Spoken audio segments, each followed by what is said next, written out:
Hey everybody, welcome back. Today, I have the pleasure of having a conversation with Dr. Toby Harris, who is one of my slightly longer term collaborators. We've been looking at the impact of AI on society. We've been doing a few talks together. We've been writing a paper together. So this hopefully is going to be a conversation that is kind of structured in a way that mirrors and reflects some of the things that we've been researching and talking about on stage. So Toby, welcome. Thanks for having me, Ash. It's a pleasure to be here. Thank you. So let's have some kind of structure and scaffolding to our discussion. We've been writing about some of the things that we've been seeing. So both of us are working in the AI and human capital space, focusing on things like education and how algorithms and machine learning and AI more generally can have a positive or negative impact on how people interact with media. And that kind of gives us a little bit of structure to come into the impact of AI on society, because it's not just about media. It's about the pervasive nature of technology across nearly every system in our social fabric. What are the big benefits that you think from AI? Let's start with the positives, right? What's the future of AI enabled society that we really should be hopeful about? Well, let me just preempt that a bit and caveat by stating that I think that we have, as in nearly all things, a problem of polarization when it comes to a new technology like AI. We have people who are, for lots of reasons, very pro what it can do and the capabilities of AI in a public setting, who maybe don't voice the negatives around AI in the way they should, or voice them in quite a way, even waggle them around in quite a threatening way. And then we have another camp that are very much against AI and all of that and everything it represents. And in practice, as in day-to-day life, we need to chart a course between those positions. We need to be mindful of the risks that AI can pose, but also, as you led with, have in mind the benefits and think about the ways that AI is going to help us. I think that if we were to look at the primary benefits that AI can offer based on the available research, which you have done so much to help to gather, Ash. So all credit to you. But the areas that AI can stand to help most are probably quite far removed from the day-to-day applications that people imagine it being useful for. So we're all starting to benefit from AI-enabled writing. So there's evidence to show that writing is being boosted by AI across the world. I've no doubt that that's partially due to the fact that Gen AI models speak very good English, and so it's enabling people to kind of gain this kind of upskilling instantly in the English language. But I think the real benefits of AI-led automation are in areas that are more core to human existence. So we're talking about healthcare, talking about educational systems, we're talking about the delivery of public services, and we are talking about advancements in scientific research. And if all of these things happen, then in practice, they do add up to a social or societal level transformation. So we're very much, I feel like, in the same kind of space as, say, the 1850s, when people are looking, what are we going to do with this industrial revolution that we have here? We have a superabundance of new goods, and we have much reduced prices for certain services, certain products. We are much more connected now. Which way is this going to go? Is it going to go towards a kind of Simondian socialism where everyone is well provided for and well looked after and works an 8-hour day and so on? Or is it going to go more towards a satanic mill scenario where there's a huge amount of exploitation and living standards actually decrease? So it's useful to start on the positive side, because ultimately that's where we must go with technology overall. And I think the potential to run through those areas, the benefits for healthcare, I think, are huge, because we just know that where a lot of healthcare systems fail is around human error, missing things, people miss things, individuals miss things, doctors miss things. We are making decisions based on a very small data set, about a patient. AI has the ability to help us to process that information at scale and to really flag to people when something might be going wrong, to act as a really, really good level of intuition. And this could enable us to change our society and change the way that we handle health conditions. I think we have to acknowledge that a lot of the things we do and the way we live nowadays are fundamentally unhealthy and bad for you in terms of the food we eat, in terms of our exercise habits, in terms of air pollution. And so the question of whether AI can improve healthcare outcomes also depends on that broader question: can it improve overall outcomes? Which leads me to the second one, which is educational systems, right? Now, the reality is that AI is already transforming learning in a huge way for individuals. To some extent, AI simply provides you with skills almost on tap that you didn't have before, to some extent. Now, for professionals like you and I with a particular domain of expertise, sometimes that effective AI can seem kind of marginal, like it's a bad first draft. For a undergraduate student, say in a developing country, that impact can be transformational. You know, that actually AI really can act as an editor, as a writer, as a reviewer. I've bumped into loads and loads of bad examples of this, of people feeding an article they're supposed to peer review into Gen AI and generating the peer review based on that. So fundamentally Oh no, misunderstanding the really? limits. Yes, yeah. And unfortunately, that example is easy to pick out because Yeah. the feedback that's very generic in that sample data set is that I believe that this person does maybe not have the right level of ability in the English language, you know, in the Anglophone sphere.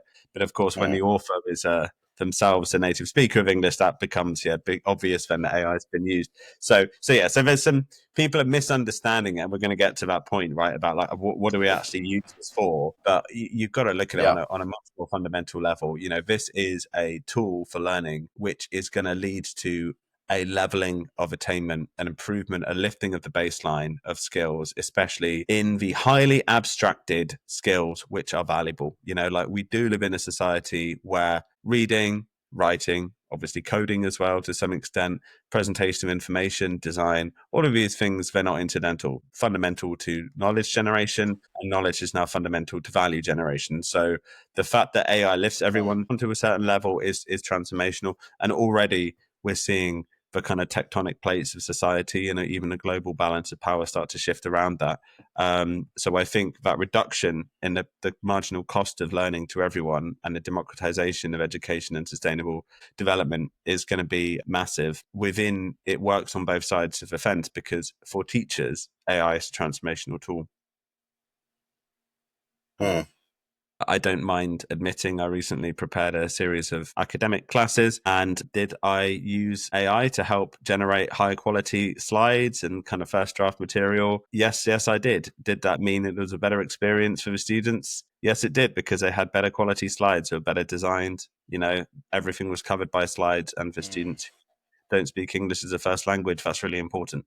You know, so these Yeah. are really not, these things really matter, and even at that low level, you know, it still makes a big difference. You know, I'm reminded as you're talking, I'm reminded of showing my age a little bit, but I remember back in, I'll go back about 20 years, and there was in dating, there was a stigma attached around if you met your significant other through a dating app, you know, Tinder or whatever was around at the time. And it was almost like, you know, no, you should go and meet people in a real scenario, in a pub, in a bar, in a library, in a church, whatever it happens to be. There was this stigma attached to meeting people online. And over time, that's faded. But go back 2 years, and there's a stigma attached with, you know, you were working with AI. Oh no, that's cheating, right? And now, only in about 2 years, we're kind of coming full circle to say, well, no, it's okay. Everybody should be using AI, because why wouldn't you use the tools that you have to generate value more effectively or more quickly? So there's this sort of trajectory of acceptance in a society or in a population that is also changing in speed. You know, we saw the speed of adoption change with some of these newer technologies, you know, so many more users in the first day compared to the last technology, that kind of thing. So I think we're also becoming a little bit more accepting of some of these disruptions. And I was watching a clip on Insta earlier today about there was a lady on a talk show that were talking about AI in education, and she was saying something along the lines of, when we introduced calculators into the classroom, we had to think differently about how we assess maths, because we needed to account for the fact that the students had that technology. So the things that they needed to know would be different. And now that we have AI and students are using ChatGPT or whatever tool of your choice is for generating essays, how do we know? How do we detect plagiarism? Well, she was saying, well, how about we think differently about how we teach and assess based on the technologies that are available? And I think those kinds of discussions start us down a road of responsible use and acceptance rather than just whole scale rejection, which is not really that productive, I think. But the other things that you were talking about around, the big impact of some of these technologies in different spaces around the world is also so important. I think it's so easy to forget that we're in our own little echo chamber in one country. What about other countries? What are they doing? How is it affecting them? And how are we almost widening access to opportunity? Because some of these tools democratize and level the playing field across the world. So these are very, very important things, I think. And it means, of course, that we need to be a little more cosmopolitan in how we think about who our competitors are and who our uh, allies are and who we might work with in terms of collaboration. I have collaborators all around the world, but they all have different contexts and different challenges. This is my reflection on some of this stuff. On the democratization point, however, just to bring it back to our profession, our learning and HR kind of profession for a second.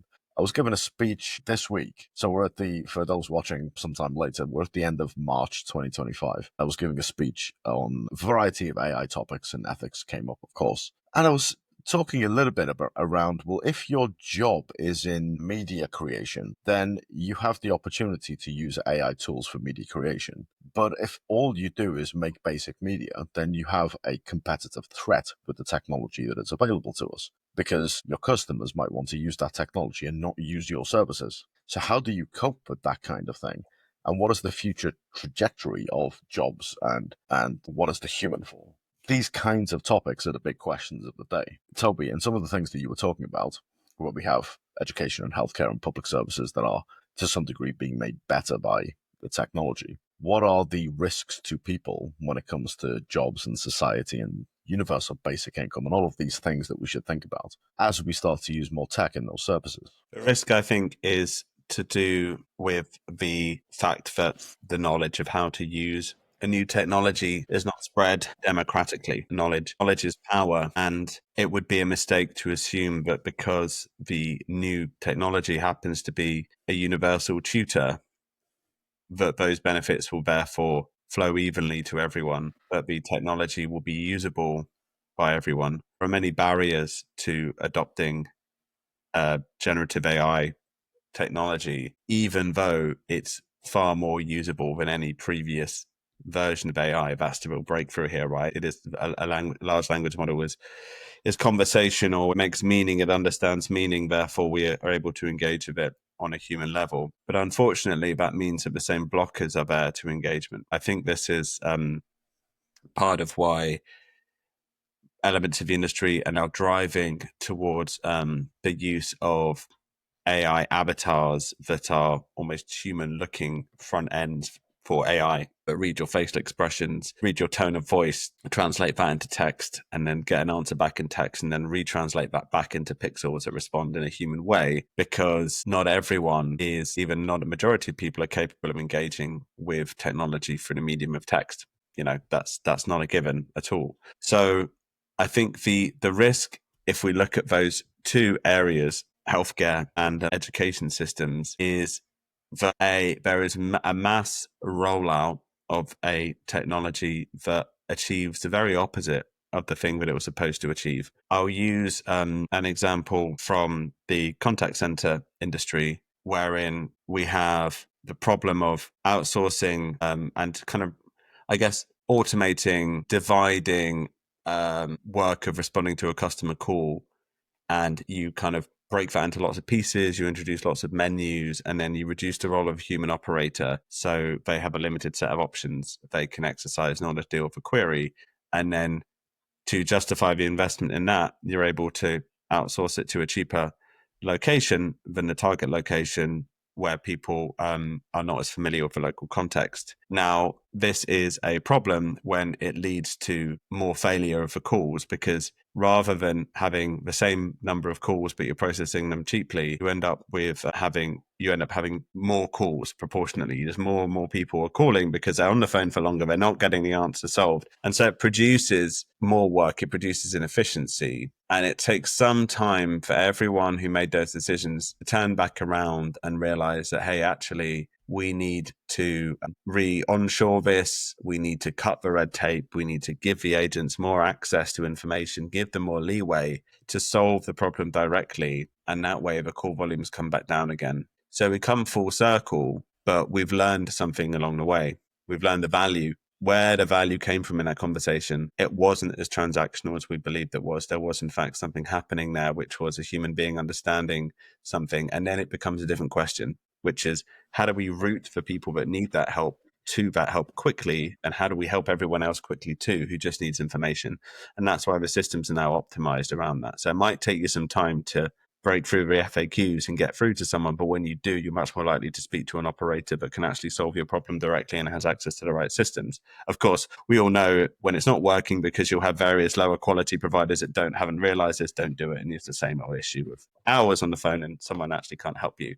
And I think exactly the same problem could easily manifest itself in healthcare, in education. The first wave of adoption and implementation is likely to confirm all of the worst predictions of the people who are most critical about AI, which is talking to systems that are making dangerous decisions potentially, or just not really able to understand what the issue is. And just that rhetoric around, cutting jobs overall and reducing jobs and reducing employment because of this, there's always going to be that incentive to do that, to kind of reduce the number of people. It's like a headline number, isn't it? And similarly in education, every teacher you speak to, what they fear is being replaced by a sort of ersatz clone of them. They fear teaching on Zoom, the Zoom call being recorded, the Zoom call being turned into an AI avatar, and that avatar being used to do the teaching, just as they feared the content that they made being recorded and uploaded and used offline. The reality is that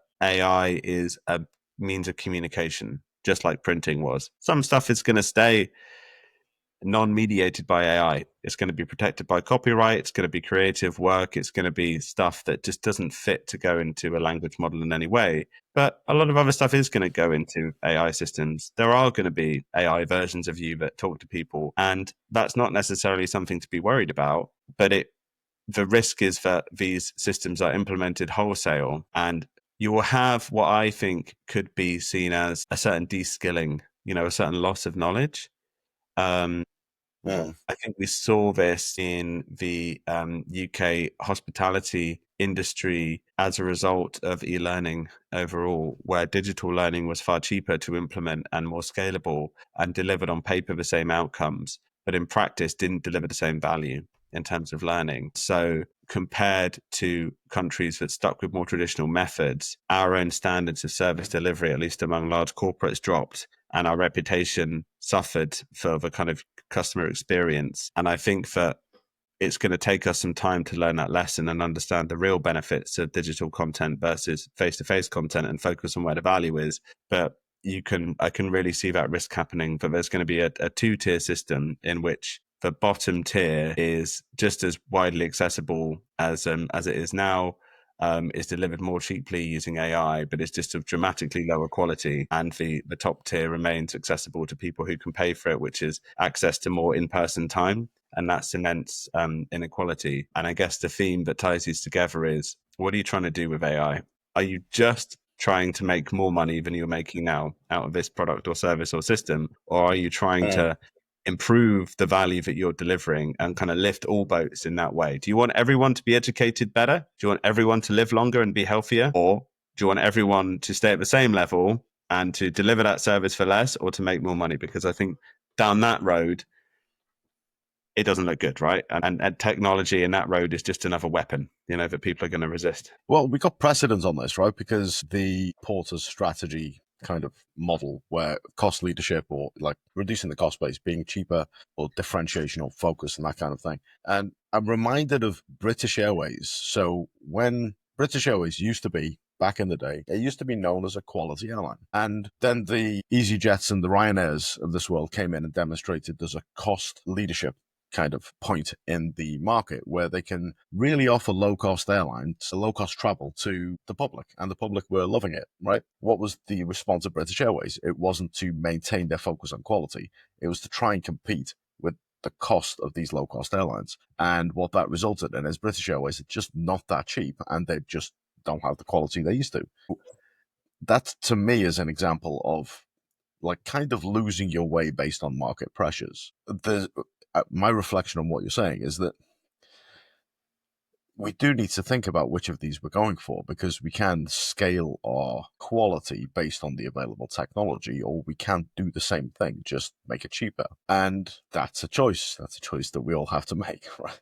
So I don't think it's not going to be easy, right? Because cost is obviously the low-hanging fruit. The thing that everybody wants to achieve is somehow going to be related to money in terms of business anyway. So I don't think it's massively easy to make these decisions, but I'm yet to see a business that is focusing on maximizing outputs with the same cost base. I don't think I've seen a case study at all. Yeah. I think that example that I gave from the call center industry. So just to provide the reference, the figure who spoke about this is a management theorist called John Seddon. His website is beyondcommandandcontrol.com, and his studies looked at costs across local government, drawing on experience of the corporate world where the kind of financial data is a bit harder to get hold of. And he describes a shift from, in terms of a precedent, right, that we're looking for, from this highly rationalized system that reduces costs through to what he described as people-centered services, where you have a beginning first principle is really understand the demand, the nature of a demand. What is a demand? How much of it is? Tailor the service to meet the demand. Don't try to control the demand to meet the level of service availability. Focus on value work and the achievement of the customer purpose. What does someone want? What do they need? We've started to see this in medicine now, where in some cases, GPs are being trained to ask, what do you think you need from today? As opposed to just tell me, to give me some general overview and I'll make a decision, right? Just because some of the research shows that people are quite good at knowing what medical outcome they want. And so it's worth asking them at least. And Seddon finds in his research that this reduces the cost by 20 to 50%.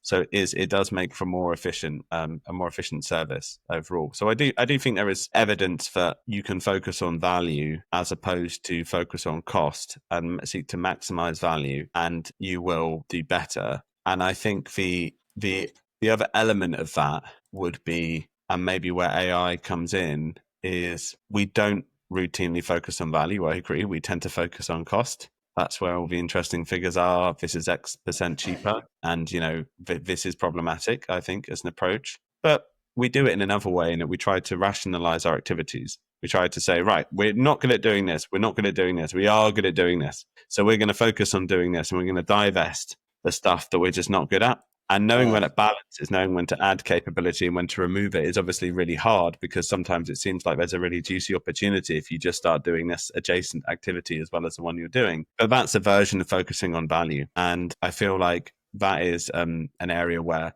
AI could potentially have a big impact, because it can take away the stuff that is just not adding value, and which to do well is just pushing monopoly pieces around the board pointlessly. It's like let's say it's basically, the message here is the precise opposite of those Facebook ads about how to run a great agency or how you can make money through PDF farming. The dream that's sold is that value can be created algorithmically, programmatically, leaving you to shuffle meetings around your calendar and do the fun stuff around the edges. The truth is that value is going to come from where humans can add it, and it's about looking at a portion of your working day that's not dedicated to value adding activities. It's dedicated to stuff that could potentially be automated, such as in graphic design, such as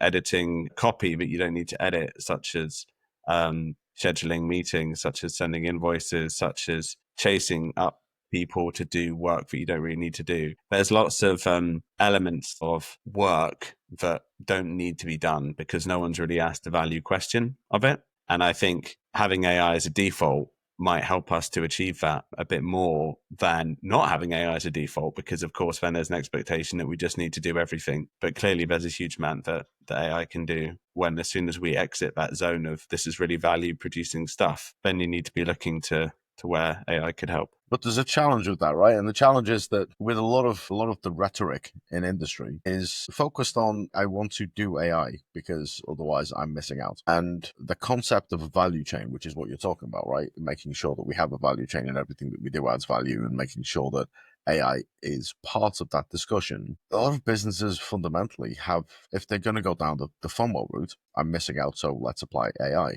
We need to also be thinking about what are you doing anyway that's value adding or not value adding.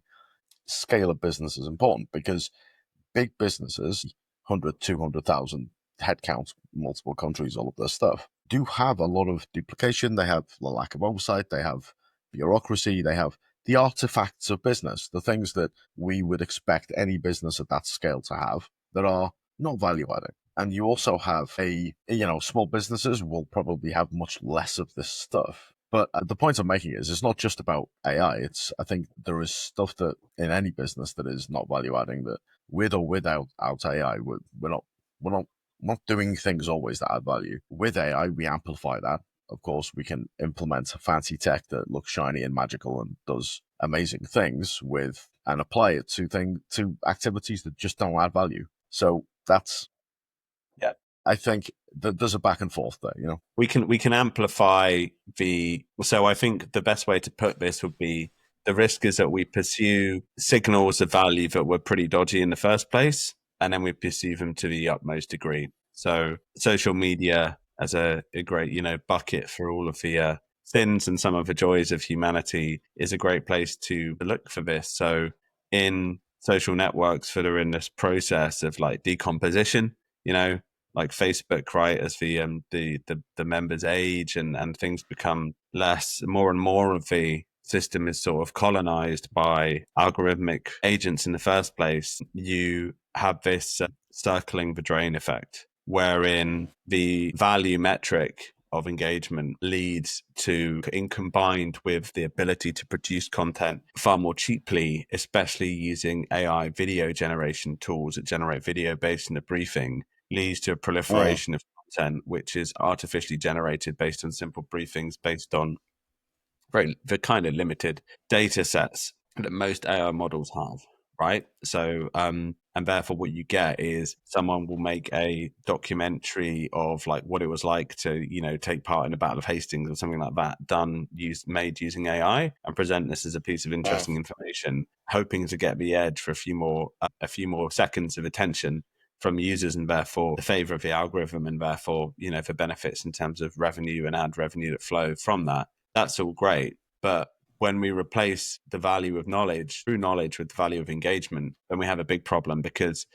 if that video shows something that's really historically inaccurate, then it's a bit of a bait and switch, isn't it? It promises to be interesting, but of course it's not. It's just incorrect. It's a fiction. It's not that helpful. And I think we see this problem everywhere, where the first thing you need to do is seriously question what is valuable, what do we need to be doing, and then you need to ask, how can we reduce the friction to get to that point? How can we scale up? How can we make it easier to deliver that? And just doing more of the same more quickly will simply exacerbate existing problems by, especially in terms of content, flooding people with content that's not edifying, that's not useful, that's not valuable. It's a bit like asking, you talked about acceleration and tipping points and stuff. And like, we've reached that tipping point, haven't we, with the food industry, right? We know very well now that what's known as ultra processed foods and mass produced foods serve a function in society. No one's denying that they do.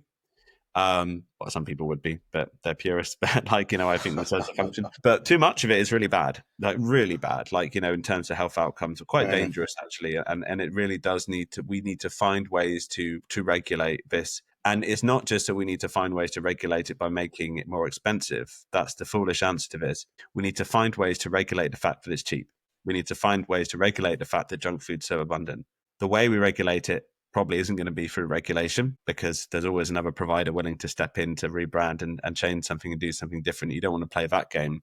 But we are steadily changing our values around food. And there's a generational shift happening in which people are starting to understand the essence of food as opposed to the appearance of it, and start to distinguish between the two. And I think it's similar when it comes to the implementation of AI content. We are beginning to understand now, through the very cheapness of presentation of AI generated podcasts, of AI generated videos, of AI generated articles, that quite a lot of what we may have mistaken for the substance is just a superficial layer, a presentation layer. And there's something interior, which is some kernel of knowledge, which is more valuable to people. And let's just, zoom back into an organization.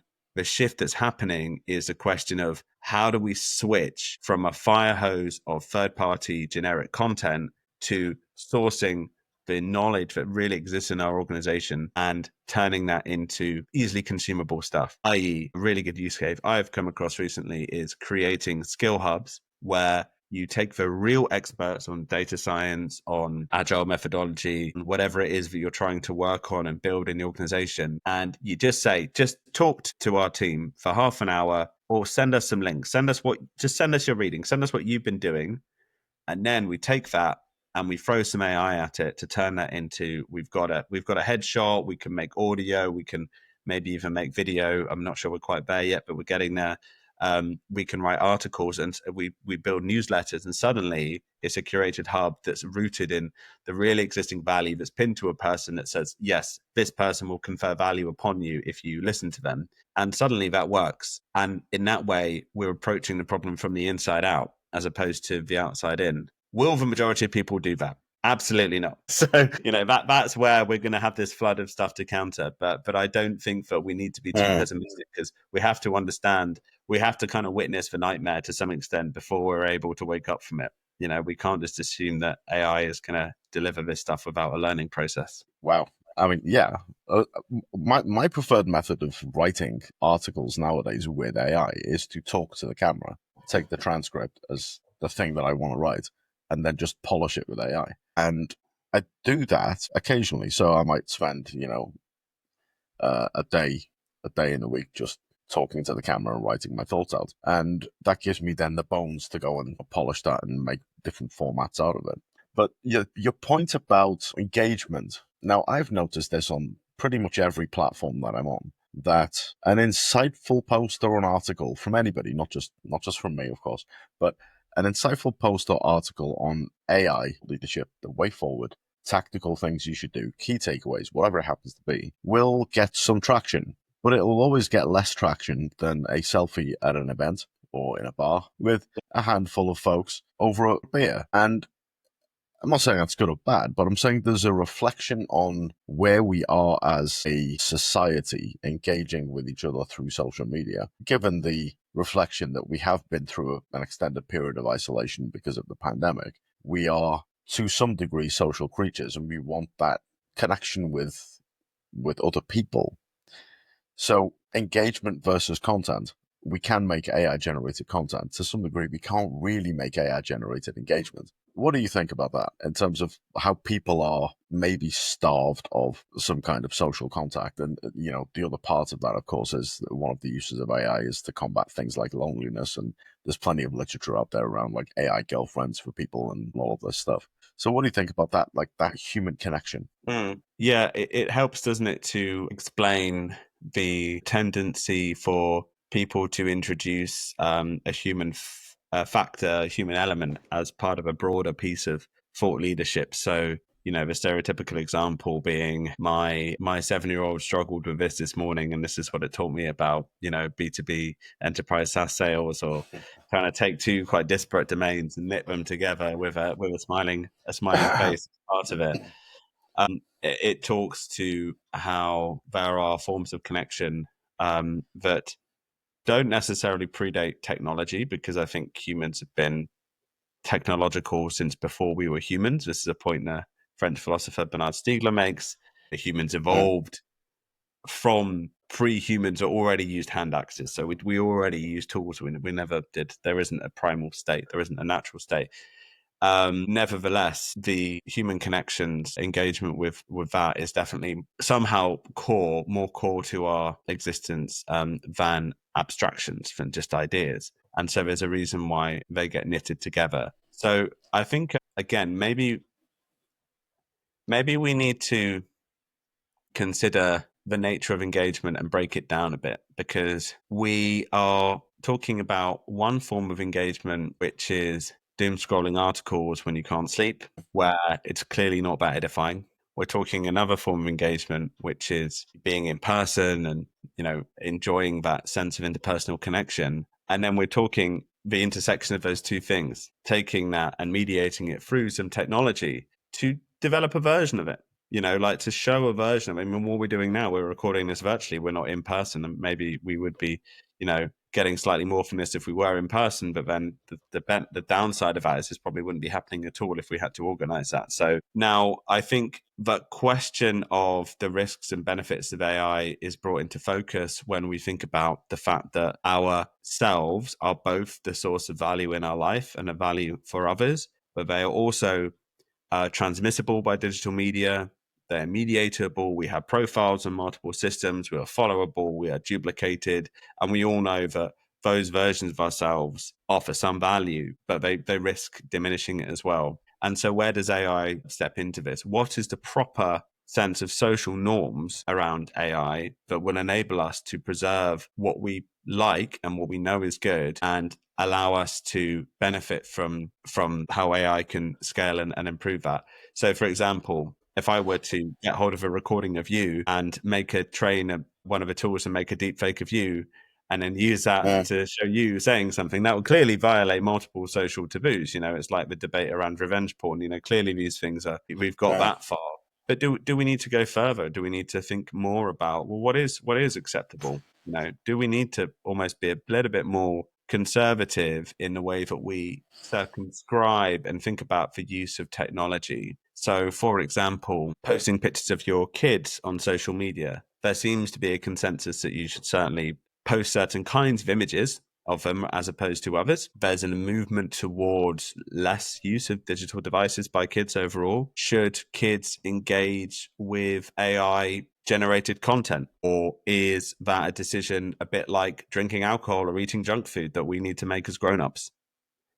For example, let's take the AI partner. Should that be administered willy-nilly to the population, or is there a risk you would discourage people from in-person interactions that are seen to be healthier overall? Should it be something that's administered in some way, or there's some kind of social norms around it? I think the difference of AI is that we have to come to terms with the fact that this is not like the AI girlfriend is, and to use a crude comparison, the AI girlfriend is not like a sex doll, right? Like, the technology is significantly more convincing, significantly more plausible, significantly more lifelike and human-like than anything we've invented before, and brings with it the ability to express emotions, to perceive emotions, even to some extent to sort of feel emotions if external expression is anything to go by, and if responses to emotional reactions are anything to go by. So we are definitely playing with fire. And what's really interesting is how the new edge, I think, of AI development will be AI avatars that can show emotion and read emotion. That emotion will be the currency of AI models in the next couple of years as we move beyond competence, as we move beyond and in advance of expert competence in multiple domains. It's then like, great, you're competent, sure, but whoever found a doctor to be effective that didn't have emotional intelligence, Dr. House isn't real. Like, in practice, doctors require a lot of emotional intelligence to be effective, just like a psychotherapist does, etc., and a teacher and so on. So, but then when emotion is the stock in trade of the AI companies, and we're focusing on that and trading that up, the potential to deliver value in our customer services and education, in healthcare, is huge. Again, AI therapy and, scaling the result of scaling the impact of those services. But the risks are also very, very high that we might discourage people from interacting with each other at all. And I guess the thing we've been circling around but haven't really covered yet is, what is the problem with content and systems that have been censored in advance? that have been shorn of their spiky edges in advance, because that isn't a value neutral question. The spiky thing to say is not universal. Different cultures have different values, they have different belief systems. Someone has to choose what the AI believes. And that is problematic, because if the experience of an emotional interaction with another entity is cheaper, easier, and better to get from AI, and that is what used widely, and that is a world we're probably going to enter into, especially for really quotidian use cases like engaging with a customer service agent, there's a problem about deciding who decides the values that that system will embody. And we've seen this writ large. I actually have some sympathy, but Facebook have been right in the middle of this. Meta's been right in the middle of this question of like, what are the values we're supposed to, how can they be universal, So I don't know what I don't know what your response is to that, but you got me going with the AI girlfriend research, which I haven't looked into. Maybe this is an area I need to explore.